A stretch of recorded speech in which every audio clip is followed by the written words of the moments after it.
প্রশ্নটি আপনার কাছে ছিল, সাম্প্রতিক সময়ে আমরা দেখেছি এক বিদেশি গণমাধ্যমকে প্রধান উপদেষ্টা জানিয়েছেন এবছরের শেষ নাগাদ নির্বাচন হতে পারে।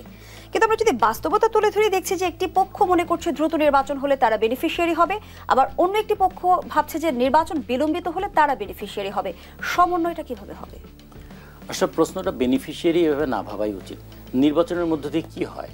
নির্বাচনের মধ্য দিয়ে জনগণের ম্যান্ডেট নেয়।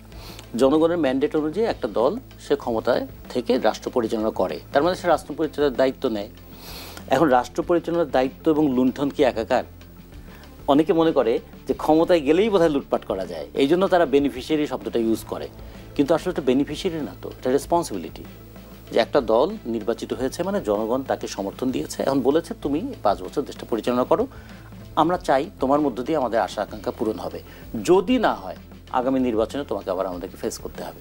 তেমন নির্বাচন সবসময় একটা যাচাই বাছাই করার প্রক্রিয়া, কিন্তু আমরা নির্বাচনের সঙ্গে এই যে ক্ষমতায় যাওয়া এবং ক্ষমতায় থাকার সঙ্গে বেনিফিট পাওয়া, এগুলো এমনভাবে যুক্ত হয়ে গেছে আমাদের দীর্ঘদিনের রাজনীতিতে, যে কারণে দেখা যায় যে ক্ষমতায় গেলে আলাদিনের চেরাগ পেয়ে যায়, সম্পদ অপরিসীম সম্পদের মালিক হয়ে যায়। এমনকি যিনি হয়তো মেট্রিক পরীক্ষা দেওয়ার সময় অন্যের সহযোগিতা নিয়ে পরীক্ষার ফি দিয়েছেন, কিংবা কেউ হয়তো ইলেকশনের টাকা জোগাড় করবার জন্য নানাজনের কাছ থেকে চাঁদা নিয়েছেন, তিনি শত কোটি হাজার কোটি টাকার মালিক হয়ে যান। মানুষ তখন বলে ক্ষমতার সঙ্গে আসলে সম্পদের একটা বোধহয় দারুণ সম্পর্ক আছে, ক্ষমতা থাকলেই সম্পদ বাড়ে আর সম্পদওয়ালারাই ক্ষমতায় থাকে। এই জায়গা থেকে আসলে দেশটাকে তো আমরা মুক্ত করতে চেয়েছিলাম বলেই আমরা গণ অভ্যুত্থানে ছিলাম। যে কারণে তো আমরা বলেছিলাম যে আওয়ামী লীগ যে প্রক্রিয়ায় ক্ষমতায় আছে, এই প্রক্রিয়া যদি আওয়ামী লীগ আরও দীর্ঘদিন থাকে তাহলে পরিস্থিতি আরও খারাপ হবে, জনগণের চেতনার মান নামবে, অর্থনৈতিক লুণ্ঠন বাড়বে এবং গণতন্ত্রহীন একটা সমাজের মধ্যে আমরা গণ অভ্যুত্থানের 6 মাসের পরিবর্তনটা কি চোখে পড়ে? সেই জায়গাটার কথা, যে গণ অভ্যুত্থানের 6 মাসের মধ্যে অন্তত একটা জায়গায় তো আমরা দাঁড় করাতে পারতাম যে এই সরকার 6 মাসের মধ্যে কিছু দিতে পারবে না, কিন্তু এই সরকার 6 মাসের মধ্যে একটা আস্থা দিতে পারবে। আস্থা দিতে পারে আমাদের উপর তোমরা ভরসা করেছো, তোমরাও গণ অভ্যুত্থান করেছো, জীবন দিয়ে গণ অভ্যুত্থান করেছো, আমাদের উপর আস্থা রেখেছো। আমরা দেখো তোমাদের সব চাওয়াকে পূরণ করতে পারবো না, কিন্তু চাওয়ার পথটা খুলে দিতে পারবো, যাতে এর পরবর্তী সরকার আসলে সেগুলো করতে পারে। সেক্ষেত্রে আমরা কি করব বলছে গণ অভ্যুত্থান পরে সরকার, তারা নির্বাচন সুষ্ঠু হয় এই জন্য একটা সুষ্ঠু নির্বাচনের পদ্ধতি তৈরি করে দিয়ে যাবে। প্রশাসন যেন আর দলীয় লেজুরবৃত্তি না করে, দলের অনুগত বাহিনী না হয় সে ব্যবস্থাটা করবে। পুলিশ যেন দলীয় সরকারের লাঠিয়াল বাহিনী না হয় সেরকম করবে, এবং করে তারা বলবে যে এই যে এরপর তোমরা যারা ক্ষমতায় আসবা তারা তোমরা এগুলোকে একটা আইনসঙ্গত কাঠামোর রূপ দাও। কারণ আমরা তো অভ্যুত্থানের পরে অন্তর্বর্তীকালীন সরকার, আমাদের কাছে তোমাদের প্রত্যাশা আছে, কিন্তু আমাদের তো সেই অধিকারটা নাই। ফলে তোমাদের প্রত্যাশার স্বীকৃতি দিয়ে আমরা একটা পথ রচনা করে দিয়ে গেলাম, যেটাকে ইংরেজিতে বলে রোড ম্যাপ।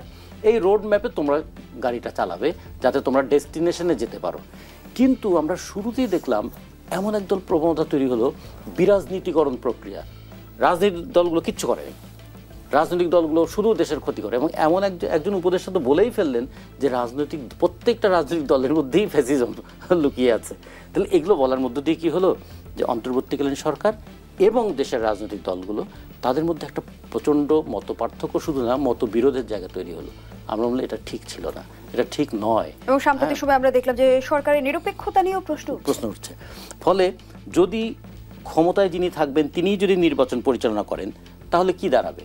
আবার তো নির্বাচন ম্যানিপুলেশনের সেই আশঙ্কাটাই তৈরি হবে। যে কারণে তো বলা হয়েছিল যে অন্তর্বর্তীকালীন সরকারকে এই জায়গাটা তৈরি করতে হবে যাতে তত্ত্বাবধায়ক সরকারের অধীনে নির্বাচনের বিধানটা তৈরি হয়।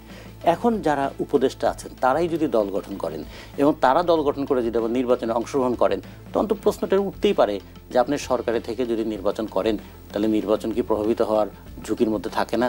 এই প্রশ্নটা তো করতেই পারে। এই প্রশ্নটা করা তো অন্যায় নয়। এই প্রশ্নটাগুলো তো অ্যান্সার করতে হবে যে হ্যাঁ, আমরা নিরপেক্ষতার সর্বোচ্চ জায়গা রক্ষা করব, যাতে যে 2014 সালের নির্বাচনকে আপনারা গ্রহণ করেন নাই, যে 2018 সালের নির্বাচনকে দিনের ভোট রাতে করতে হয়েছে বলে আপনারা বলেছিলেন, 2024 সালে যে আমিরাবি নির্বাচন হয়েছিল বলে সেটাকে প্রত্যাখ্যান করেছেন, এই ধরনের নির্বাচন বাংলাদেশে আর হবে না। এই কথাটা তো দৃঢ়তার সঙ্গে বলতে হবে। সেই দৃঢ়তার সঙ্গে বলার আমরা লোক পাচ্ছি না, দেখছি না, অথবা সেরকম কোনো সিস্টেম এখনও পর্যন্ত দাঁড়ায় নাই, যে কারণে মানুষের মধ্যে একটা কনফিউশন তৈরি হয়। এই যে সময় নেওয়া হচ্ছে, এটা কি সংস্কারের জন্য না দল গোছানোর জন্য? নিজের পছন্দের দলটাকে গুছিয়ে তুলে তারপরে কি নির্বাচনে যাবেন? যদি নিজের দলের পছন্দের দলকে মানে আমি গুছিয়ে তুলে নির্বাচনে যাই, তাহলে তো মানুষের মধ্যে আবার ওই সন্দেহটা তৈরি হতে পারে। তাহলে এটা কি আপনারা নিজেদের ইচ্ছাকেই আইনি রূপ দিতে চান? নিজের ইচ্ছাকে আইনি রূপ দেওয়ার জন্য নির্বাচনকে ব্যবহার করতে চান? পার্লামেন্ট একটা আইনসভা, ওই আইনসভায় যারা যাবেন তারা আইন তৈরি করবেন। তার মানে আমার পছন্দের লোককে আমি পার্লামেন্টে আনতে চাই। এগুলো কিন্তু দীর্ঘদিন দেখেছে তো, আইয়ুব শাসন দেখেছে এই ভূখণ্ডের মানুষ, এরশাদের শাসন দেখেছে এই ভূখণ্ডের মানুষ, এমনকি নির্বাচনের নামে ফ্যাসিজম দেখেছে এই দেশের মানুষ।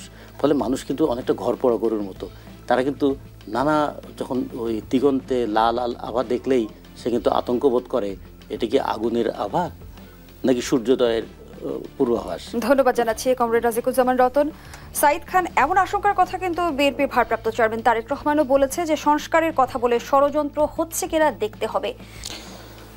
ধন্যবাদ। সেটি হচ্ছে যে রাজনৈতিক দলগুলোর মধ্যে তো আস্থাহীনতা দেখা দেবেই। এই গণ অভ্যুত্থানে তো রাজনৈতিক দলগুলো একেবারে প্রত্যক্ষভাবে মাঠে ছিল এবং রাজনৈতিক দলের প্রচুর কর্মীদেরকে আমরা শহীদ হতে দেখেছি এবং পদধারী নেতাদেরকেও শহীদ হতে দেখেছি, মরতে দেখেছি। সুতরাং এই রাজনৈতিক দলগুলোর মধ্যে এক ধরনের কিন্তু প্রত্যাশা তৈরি হয়েছিল, প্রত্যাশা জন্ম নিয়েছিল এবং সেই প্রত্যাশার বহিঃপ্রকাশ ছিল এই সরকারকে রাজনৈতিক দলগুলো সমর্থন দিয়েছিল। সেখানে বড় রাজনৈতিক দল এই মুহূর্তে আওয়ামী লীগ যেহেতু পালিয়ে গেছে, বড় রাজনৈতিক দল হিসেবে বিএনপির কিন্তু এক ধরনের বড় ধরনের সাপোর্ট এই সরকার পেয়েছে এবং এই সরকারের কাছে প্রত্যাশা ছিল কি, এটি শুধুমাত্র বিএনপির না, এটি আমার মতো সাধারণ নাগরিক যারা রয়েছে, রতন ভাইয়ের মতো যারা সাধারণ মানুষ রয়েছেন, আমাদেরও প্রত্যাশা ছিল যে এই সরকার অন্তত সুষ্ঠু একটি পথ তৈরি করতে পারবে। সেখানে রাজনৈতিক দল হিসেবে বিএনপির ভারপ্রাপ্ত চেয়ারম্যান জনাব তারেক রহমান যে কথাটি বলেছেন, যে সন্দেহ সংশয় প্রকাশ করেছেন যে এক ধরনের ষড়যন্ত্র, আমি এটিকে ষড়যন্ত্র বিরোধিতা তো করতে পারছি না, ষড়যন্ত্র তো থাকতেই পারে, তিনি তো সন্দেহ করবেনই, কারণ এক ধরনের প্রত্যাশা নিয়ে তো তিনি সমর্থন দিয়েছেন এবং আমি বলতে শুনেছি তাকে, উনি অনেকগুলো সভা সমাবেশে বলেছেন যে এই অন্তর্বর্তীকালীন সরকার যদি হেরে যায় তাহলে বাংলাদেশের বড় ক্ষতি হয়ে যাবে এবং এই অন্তর্বর্তীকালীন সরকারকে সর্বাত্মক সহযোগিতা করবার জন্য ওনার দলের নেতাকর্মীদেরকে নির্দেশ দিয়েছেন এবং নেতাকর্মীরা যদি কোনো বিশৃঙ্খলা করেছে তাদের বিরুদ্ধে কঠোর হস্তে দমন করতেও আমি দেখেছি। সেই জায়গায় তাদের প্রত্যাশা ছিল কি, যে দ্রুত সময়ের মধ্যে একটি নির্বাচনী রূপরেখা আপনারা ঘোষণা করেন এবং সেই অনুযায়ী সেটি টেন্টেটিভ ডে, তারা যেইভাবে ডেটটা সিলেক্ট করবে সেই ডেটই তো এই রাজনৈতিক দলগুলোর প্রত্যাশা ছিল এবং সাধারণ মানুষের প্রত্যাশা ছিল কি, এই সরকারের হাত ধরে তাদের জীবনে স্বস্তি ফিরবে। সাধারণ মানুষের কিন্তু সেই স্বস্তি ফেরেনি। আমরা যখন বাজারে যাই প্রত্যেক দিন, এখনও কিন্তু আমাদের হাঁসফাঁস খেতে হচ্ছে। আমরা দেখছি যে চালের দাম কমার কথা, গরিবের রাজনীতি শুরু হয় কিন্তু ভাতের প্লেট থেকে, বাজারের ব্যাগ থেকে, আর এই দেশের কিন্তু এখনও 80% মানুষ বাজারের ব্যাগ কেন্দ্রিক রাজনীতির সাথেই জড়িত। সেই প্রত্যাশা কিন্তু এই সরকার পূরণ করতে পারেনি। এখনও কিন্তু আমার ঘর বা আমার বাড়ি চুরি হওয়ার সম্ভাবনা থাকে এবং প্রচণ্ড রকমের যে মুদ্রাস্ফীতি ছিল সেটি কিন্তু নিয়ন্ত্রণে নিতে এই সরকার এখনও পারেনি, যেই কারণে মধ্যবিত্ত শ্রেণী, যেই শ্রেণীটিকে শেখ হাসিনা একেবারে ভেঙে দিয়েছিল, এই সমাজে অলিগার্ক শ্রেণী এবং হতদরিদ্র এই দুইটি শ্রেণীতে বিভক্ত করে দিয়েছিল। শোষক এবং শাসিত এই দুই ভাগে, যেই শোষিত মানুষগুলো, সেই শোষিত মানুষগুলো এই সরকারের উপরে আকাশ সমান প্রত্যাশা রেখেছিল, সেই প্রত্যাশা পূরণে ব্যর্থ হয়েছে। অপরদিকে যে রাজনৈতিক সমর্থন নিয়ে এই সরকার এগিয়ে চলবার কথা ছিল এবং সেই রাজনৈতিক দলগুলোর এক ধরনের প্রত্যাশা ছিল যে তারা একটি স্বচ্ছ নির্বাচন, রাজনৈতিক দলগুলোর প্রত্যাশাই থাকে নির্বাচন এবং রাষ্ট্র পরিচালনার দায়িত্ব নেয়। রতন ভাই যেটি বললেন, সেখানে সবসময় লুটপাট বা রাজনৈতিক দলগুলো ব্যর্থ হয়েছে।